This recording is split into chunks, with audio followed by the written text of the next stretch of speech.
Les assassins de Fulio retrouvés morts en prison, les regards se tournent vers les forces de l'ordre. Les assassins de Fulio viennent d'être retrouvés morts en prison, quelques jours seulement après avoir été condamnés. Et maintenant, tous les regards se tournent vers les forces de l'ordre, en raison de la manière dont l'affaire a été gérée. Je n'ai jamais vu une police plus rigoureuse. Cela me laisse presque penser que les fédéraux ont peut-être prêté main forte, fourni des ressources, ou qu'ils ont obtenu quelque chose en échange. L'affaire a évolué trop vite. Et maintenant que 2 suspects ont été définitivement réduits au silence, les gens se posent la vraie question. Qui voulait les faire disparaître, et pourquoi? Décomposons cela. Le Fulio 5 et le bain de sang en Floride. Ils pensaient que c'était terminé. Mais quelques jours seulement après avoir été condamné pour le meurtre impitoyable et prémédité du rappeur de Jacksonville Julio Fulio, 2 de ses meurtriers présumés ont été retrouvés morts en prison. Et voici le hic, des rumeurs circulent selon lesquelles il ne s'agirait pas d'un simple acte de violence aléatoire en détention. Il pourrait s'agir d'une vengeance soigneusement planifiée, exécutée et possiblement couverte par ceux qui étaient censés les garder en vie jusqu'au procès. Pire encore, la partie la plus choquante de cette histoire n'a même pas encore été révélée. Mais nous y reviendrons. Parce que si vous pensez que la mort de Fulio était simplement tragique, si vous pensez qu'il ne s'agissait que d'un autre règlement de compte entre gangs, vous passez à côté de l'essentiel. Ce n'était pas seulement l'histoire d'un rappeur. C'était une affaire de vengeance. De pouvoir. Et d'un système judiciaire qui ressemble plus à une arène de gladiateurs qu'à un lieu de justice. Comment les choses ont-elles dégénéré aussi vite? Comment 5 personnes, dont une femme enceinte, se sont-elles retrouvées impliquées dans un meurtre qui a choqué tout l'État de Floride? Et comment 2 d'entre elles sont-elles mortes en prison avant même d'avoir eu la chance de faire appel? Revenons en arrière. Julio Fulio, de son vrai nom Charles Jones, n'était pas étranger à la controverse. Son nom circulait dans les clashs, les rivalités et les rumeurs de rue. Mais pour ses fans, il était plus qu'un provocateur, un talent brut, un survivant de multiples tentatives d'assassinat. Jusqu'au 23 juin, où son dernier chapitre s'est écrit sur le parking d'un hôtel à Tampa, la Home de Suite, près de l'université USF, sous une pluie de 31 balles. Et aussi fou que cela puisse paraître, ce n'était même pas le début.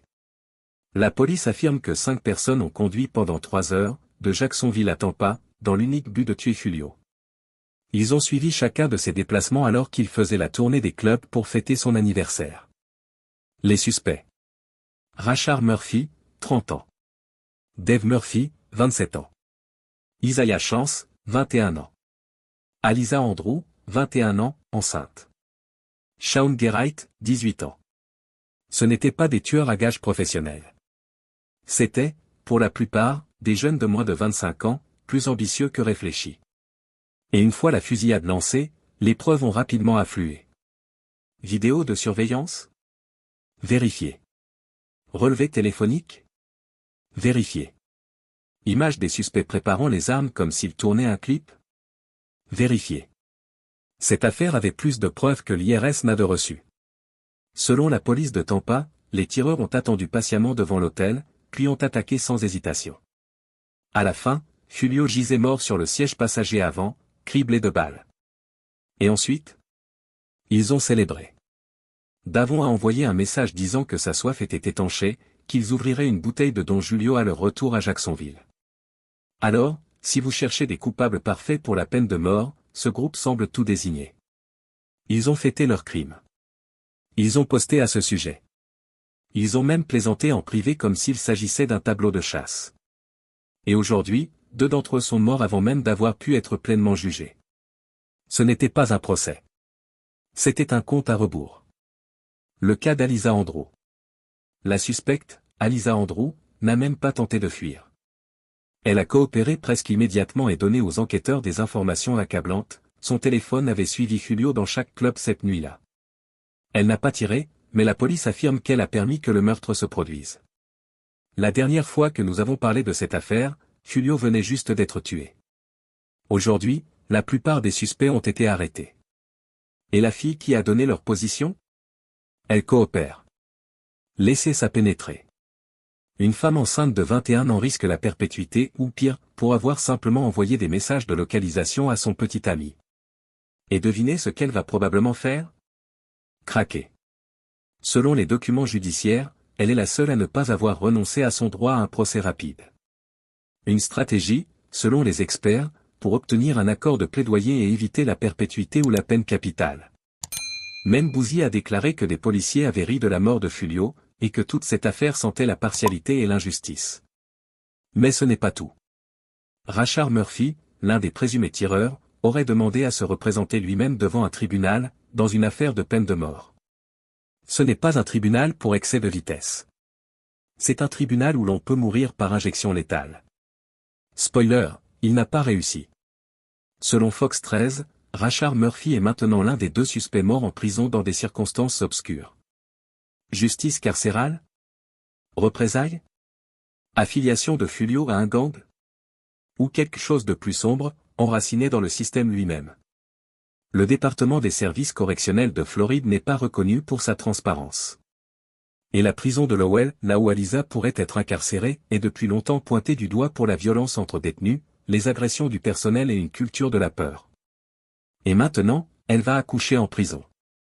MMH. Ce bébé lui sera retiré, et elle devra purger le reste de sa peine. Elle va faire de son mieux pour coopérer autant que possible afin de réduire son temps de détention, espérant pouvoir s'occuper de son nouveau-né, ce qui pourrait ne pas être le cas, soyons honnêtes. Il est fort probable qu'elle ait encore du temps à faire. Ils vont l'envoyer en CIBA, et LCI est un endroit, comme si tu te faisais bousculer là-dedans. C'est comme si tu étais une célébrité, mais un rat célèbre. Quant aux tireurs, ils ont été envoyés à la prison d'État de Floride, connue pour ses scandales passés, des gardiens accusés de meurtre, des détenus morts dans des circonstances suspectes, et des dissimulations à faire pâlir une série Netflix sur des canards. C'est là que le système commence à se dévorer lui-même. Et c'est pourquoi ce qui s'est passé ensuite était prévisible. Quelques jours après le prononcé des peines, Rashard et Shaun Grecht ont tous 2 été retrouvés morts. Des rapports non confirmés suggèrent que l'un des détenus a été tué lors d'une altercation avec un autre, un meurtre commandité par des affiliations avec des gangs. La cause du décès de l'autre est toujours en cours d'enquête. Et soudain, une affaire qui semblait bien ficelée prend une toute autre tournure. 2 suspects clés ont disparu. Ali panique. Dave Murphy, le dernier suspect capturé, a été arrêté parce qu'il ne pouvait pas se tenir éloigné des réseaux sociaux. Il provoquait littéralement les habitants de Jacksonville, déclarant qu'il n'allait nulle part. Et devinez quoi? Il disait vrai. C'est sa fin. C'est un comportement stupide de la part d'un homme qui, au lieu de se cacher, participait à des discussions en ligne, affirmant « Je vais m'arrêter. Je vais faire ça. » HH, et pendant tout ce temps, il était à Jacksonville, comme s'il n'était jamais parti. Cet homme a planifié un assassinat, a commis un meurtre, puis est resté dans la ville même où il savait que la police le chercherait en premier. On les appelle les Fulio 5. Il n'en reste plus que 3. Et il y a déjà du sang sur le sol, avant même que le procès ne commence. Et juste au moment où l'on pensait que ça ne pouvait pas empirer, lorsque le système a finalement réussi à mettre les Fulio 5 en détention, tout a commencé à s'effondrer. Parlons de Dave Murphy. Il a été le dernier à être attrapé, mais pas parce qu'il était intelligent. Pas parce qu'il avait quitté la ville, brouillé ses traces ou fui en Amérique du Sud. Non. Cet homme est resté à Jacksonville, postant des messages imprudents sur des applications anonymes, se moquant de ceux qui le traquaient. Un de ces messages mettait littéralement les gens au défi de venir l'arrêter, un autre laissait entendre qu'il était intouchable. C'est comme ça qu'ils l'ont attrapé. Ils viennent donc d'arrêter le dernier suspect dans l'affaire du meurtre de Fulio. Il était en fuite depuis 6 mois. Il y a même une photo de lui qu'on va vous montrer tout de suite, il sourit presque. Peut-être essayait-il de paraître dur. C'était son dernier, hurrah, avant une vie de pain sec et de nouilles. C'est sa fin. Une fin absurde. Davon, lui, n'a jamais quitté la région. Les autorités n'ont même pas eu besoin de technologies de surveillance avancées pour l'attraper. C'est son propre orgueil qui l'a trahi. Ce n'était pas un homme qui craignait la prison, c'était un homme qui courait après la notoriété, jusqu'à ce que les barreaux se referment. Mais c'est ce que Davon a fait avant son arrestation qui pourrait expliquer ce qui s'est passé ensuite. Souviens-toi de ce nom, Spaz. Spaz était apparemment le frère de Davon. Il aurait été tué lors d'une précédente fusillade liée à un gang impliquant un proche collaborateur de Fulio. Et Fulio n'a pas répondu seulement par des paroles, il a répondu par une profanation en règle. Il existe des vidéos des affiliés de Fulio urinant littéralement sur la tombe de Spaz. Fulio lui-même aurait évoqué cela dans sa musique, se moquant des morts avec une violence que peu de rappeurs osent enregistrer. Mob James a tout expliqué clairement, c'était personnel. Ainsi, lorsque Davon et Rashard ont appuyé sur la gâchette contre Fulio sur le parking de cet hôtel, certains pensent que ce n'était pas seulement une affaire de 10. C'était une affaire de sang. C'est à ce moment-là que le récit bascule vers quelque chose de plus sombre. Un sujet que peu de gens veulent aborder en public. Parce que ceux-là même qui ont ri du meurtre de Fulio, ceux qui ont ignoré les cris de détresse de sa mère, enquêtent maintenant sur comment 2 de ces meurtriers sont mystérieusement morts en prison. Revenons en arrière. Lorsque Fulio a été tué, il était suivi par plusieurs véhicules. Des images de surveillance, des lecteurs de plaques d'immatriculation et même des transactions sur des APPS comme Cash App ont permis de retracer toutes les personnes impliquées. L'un des tireurs aurait utilisé une carte Cash App pour réserver l'hôtel. Un autre a été vu en train de charger littéralement des fusils de type AK dans une voiture, filmé avec une clarté incroyable grâce aux caméras embarquées d'une Tesla, et capté aussi par la sonnette ring d'une maison. Les Tesla ont agi comme des sentinelles, avec des caméras à 360 degrés et une résolution 4K. C'était une scène de crime numérique du début à la fin.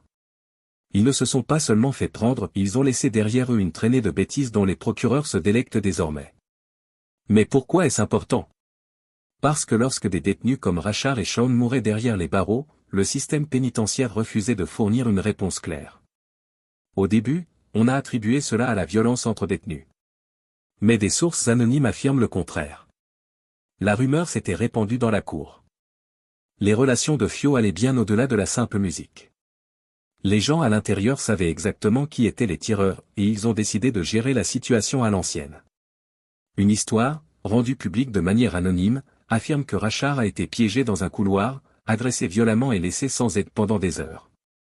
Une autre suggère que Shawn a été enlevé pendant son sommeil.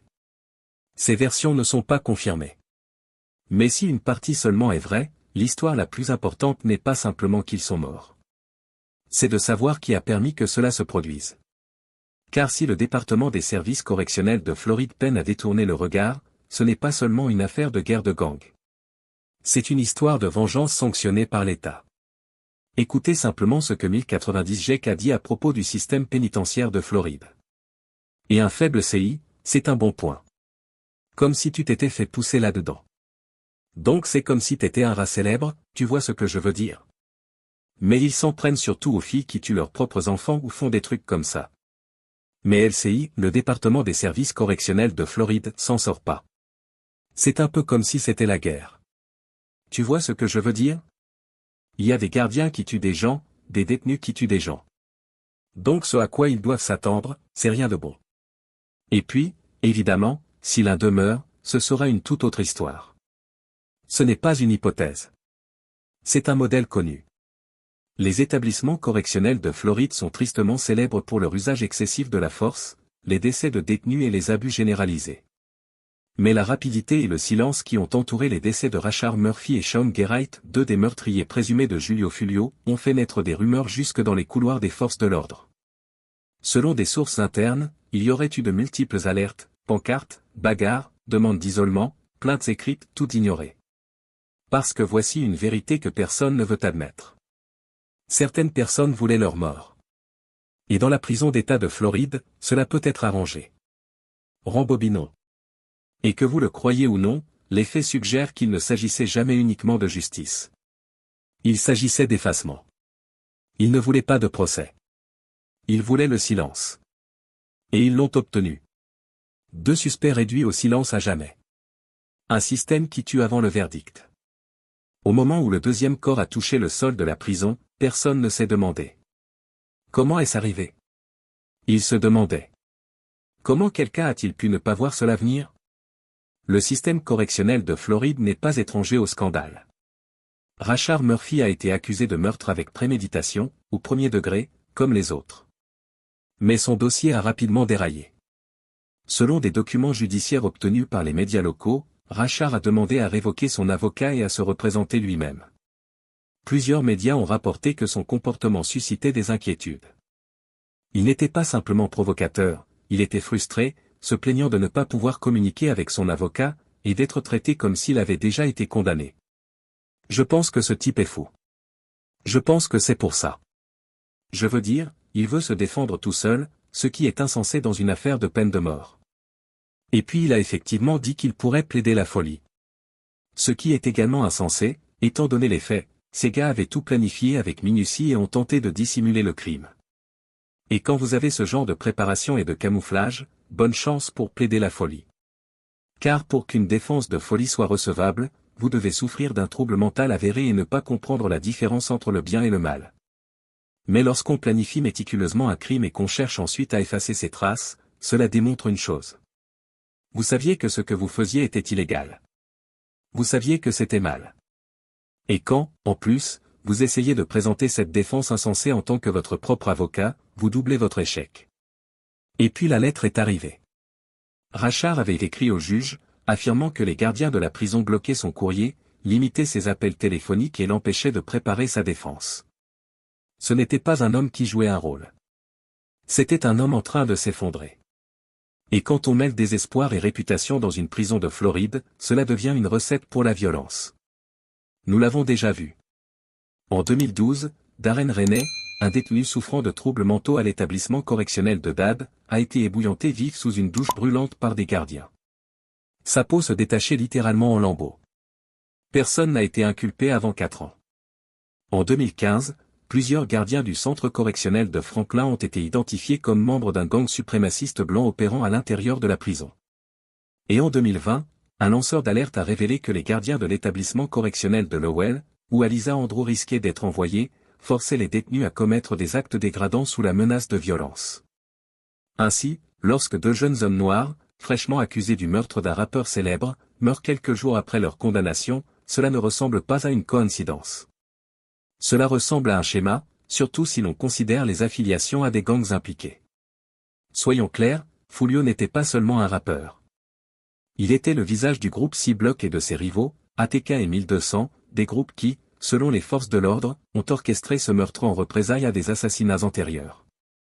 Cette querelle remonte à des années et est bien connue à Jacksonville. Les clips vidéo, tant de la victime que des gangs rivaux, sont immédiatement diffusés dans le domaine public. Ils détaillent cette rivalité de longue date. Les paroles de Foolio font référence à de multiples décès réels. Ces clips incluent souvent des gestes de provocation, comme profaner les tombes de ses rivaux. Dans l'un des incidents les plus tristement célèbres, ses affiliés ont profané la tombe d'un rival présumé, Spaz, le frère de Rachard et d'Avon Murphy. Ce dernier, après le meurtre, aurait envoyé un SMS disant « Je rentre à la maison. Ma soif est enfin étanchée. » Comme si c'était une mission accomplie. Si l'on parle de mobile, c'est une vengeance classique, n'est-ce pas? Leur camp a fait quelque chose à mon frère. Ils se sont moqués de lui, ont profané sa tombe. Foolio, connu pour ses clips tournés sur des tombes ou ses moqueries envers les morts, n'a pas seulement fait un coup d'éclat. C'était un serment de sang accompli. Que se passe-t-il lorsque ce type de conflit se propage dans une prison de Floride, où gangs, gardiens et politiques s'entrechoquent? Cela devient une zone de guerre. 1090 Jake, un ancien détenu devenu défenseur de la réforme pénitentiaire, décrit les prisons de Floride comme des champs de bataille urbains. Selon lui, les bagarres sont prévisibles, l'extorsion est courante, et le meurtre n'est pas une exception, mais une stratégie. Ainsi, lorsque Shaun Gay, âgé de seulement 18 ans, serait mort en détention, personne n'a été surpris. Un jeune de 18 ans, accusé de meurtre et risquant la peine de mort, est mort avant qu'un juge ou un jury ne puisse entendre son histoire. Comprenez-vous seulement les conséquences de son implication? Car voici ce que l'on oublie, la plupart des membres du camp de Foolio étaient à peine sortis de l'adolescence. Ce n'étaient pas des criminels endurcis et calculateurs, mais des soldats de l'ère numérique, pris dans une guerre qu'ils n'avaient pas déclenchée. Et maintenant, 2 d'entre eux sont morts. Mais pourquoi personne ne parle du rôle du système? Pourquoi y a-t-il plus d'indignation autour d'un clip de rap que sur des morts en détention? Parce qu'il est plus facile de dépeindre ces hommes comme des monstres que de poser des questions difficiles. Pourquoi des accusés à haut risque ont-ils été placés dans la population carcérale générale quelques jours après leur condamnation? Pourquoi les plaintes écrites de Rachard ont-elles été ignorées? Qui a autorisé le transfert de détenus affiliés à des gangs dans des unités rivales? Et, plus effrayant encore, à qui profite leur silence? Car les morts ne témoignent pas. Les morts ne concluent pas d'accord. Les morts ne révèlent pas les couches plus profondes d'une guerre qui pourrait impliquer les forces de l'ordre et la politique. Et croyez-moi, cette guerre va bien au-delà du rap. Parlons de la nuit où tout a dégénéré à Tampa. Fulio était en ville pour fêter son anniversaire. Il documentait chacun de ses mouvements sur Instagram, club, fête, et enfin l'hôtel Home 2 Suites où il passait la nuit. Jones, également en ville pour son anniversaire, publiait ses déplacements sur les réseaux sociaux à plusieurs reprises ce soir-là. Les vidéos de surveillance ont été cruciales dans cette enquête. Les suspects ont été filmés suivant Jones d'un lieu à un autre. À son insu, une équipe de 5 personnes le traquait, 2 voitures, plusieurs armes, 3 heures de route depuis Jacksonville, une mission alimentée par la vengeance. Alisa, une jeune femme, aurait suivi les mouvements de Fulio par SMS.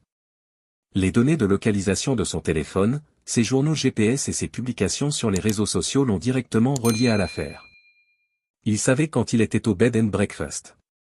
Il savait quand il arriverait à Tampa. Il le suivait dans chaque club. Et puis, ils ont attendu.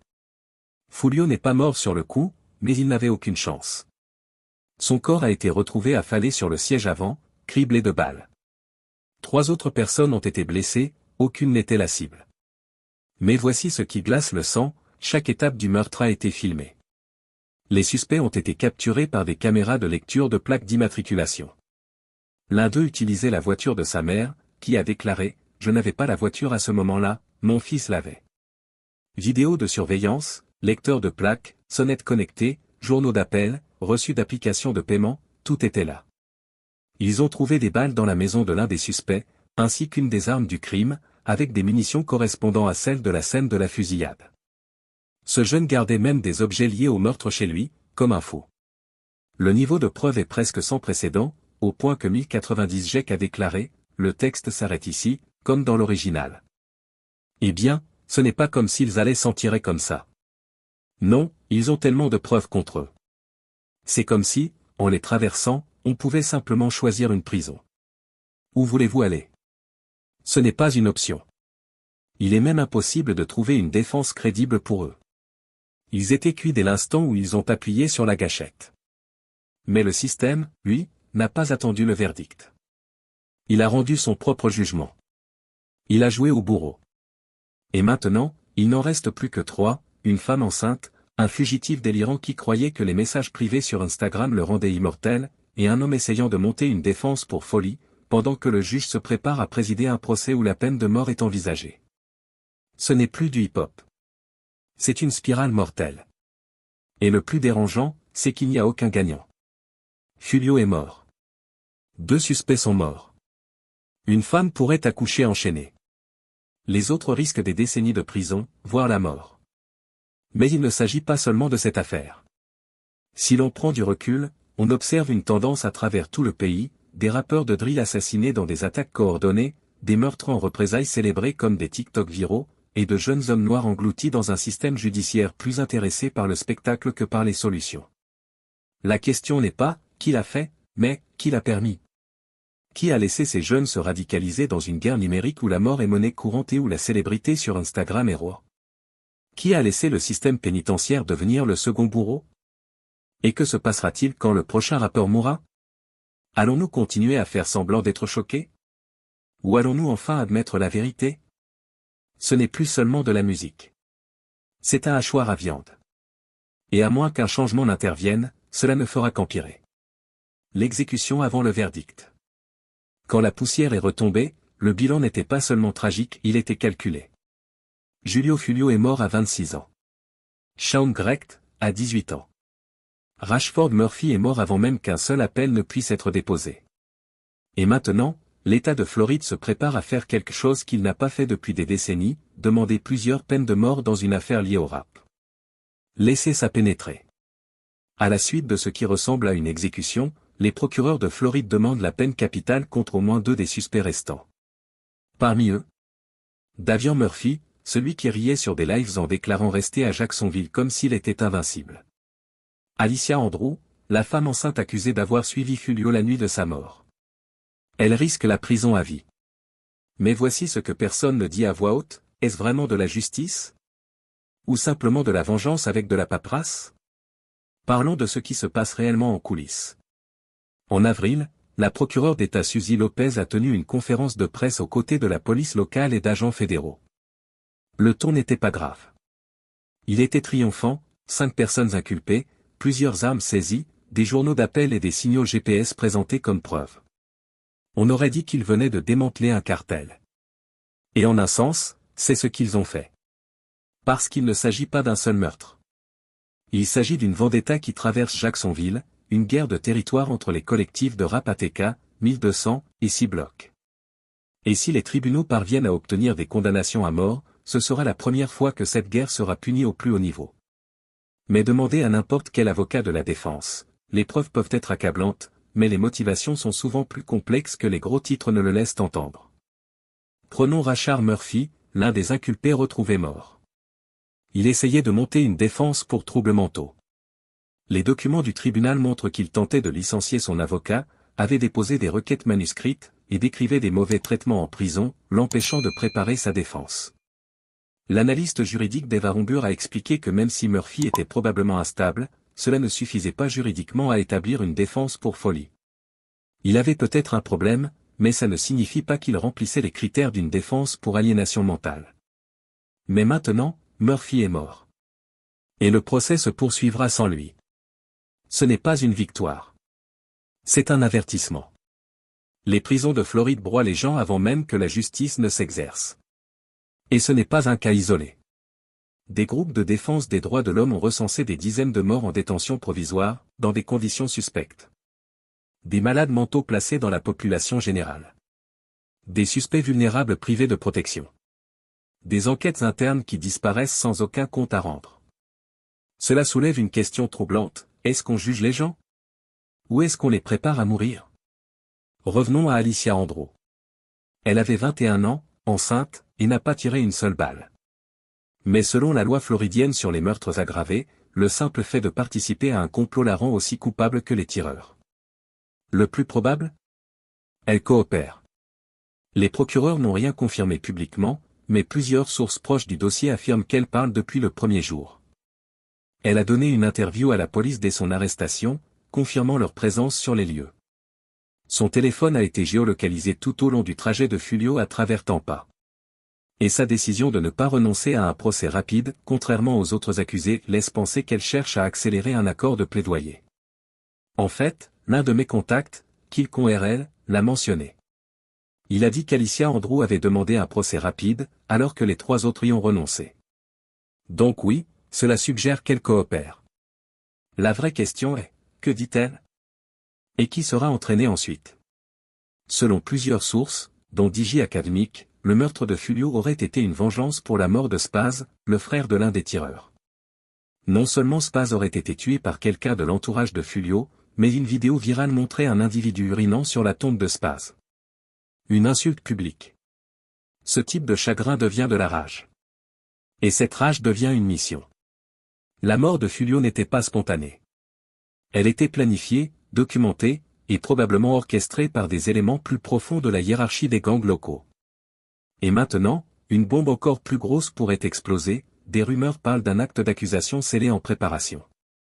Des sources proches de l'enquête confirment l'implication d'agences fédérales. Les enquêteurs ont extrait les historiques des applications de paiement, les journaux d'appel, et tracé des véhicules sur plusieurs comtés. Ce degré d'implication suggère une chose, une affaire Rico se prépare. Et cela signifie que ce n'est pas fini. Le procès porte sur le FIO 5, mais si Alicia parle, si Davian veut se sauver, si les fédéraux ont déjà des preuves, alors nous pourrions voir une opération massive à l'échelle de Jacksonville, comparable à ce qu'a vécu YSL à Atlanta. Et cette fois, il pourrait y avoir plus de corps que le système judiciaire ne peut en gérer. Mais malgré tout cela, malgré l'influence, les vidéos, les procès, une seule vérité demeure. Julio Fulio est mort. Un homme qui a utilisé la musique pour raconter son histoire. Qui a vécu et est mort selon les règles de la rue. Qui s'est fait des ennemis en se moquant des morts. Et qui l'a payé de sa vie. Fulio était controversé. Mais il ne méritait pas de mourir comme ça. Pas plus que 2 adolescents qui n'ont même pas eu droit à leur jour devant le tribunal. Et maintenant? Davian Murphy survivra-t-il à son procès? Alicia Andrew donnera-t-elle les noms que les procureurs veulent entendre? La Floride ira-t-elle jusqu'à envoyer de jeunes accusés dans le couloir de la mort, pour la première fois, dans une affaire de gang liée au rap? Et qu'en est-il de la prochaine génération? Les jeunes rappeurs, les enfants, les fans, tous ceux qui regardent ça se dérouler en direct. Quel message leur envoie-t-on? Que la délation vous fait tuer. Que le silence vous donne la vie. Que même le système judiciaire n'attend plus les verdicts. C'est une boucle. Et en ce moment, nous sommes tous piégés à l'intérieur. Il ne s'agit plus seulement de savoir qui a appuyé sur la gâchette. Il s'agit du système. Celui qui leur a donné les armes, qui a ignoré les signaux d'alerte. Et qui fait maintenant semblant d'être choqué par le carnage. Et ce n'est pas fini. Nous avons encore plus d'histoires à révéler. Cliquez sur l'une des vidéos suggérées pour continuer à regarder.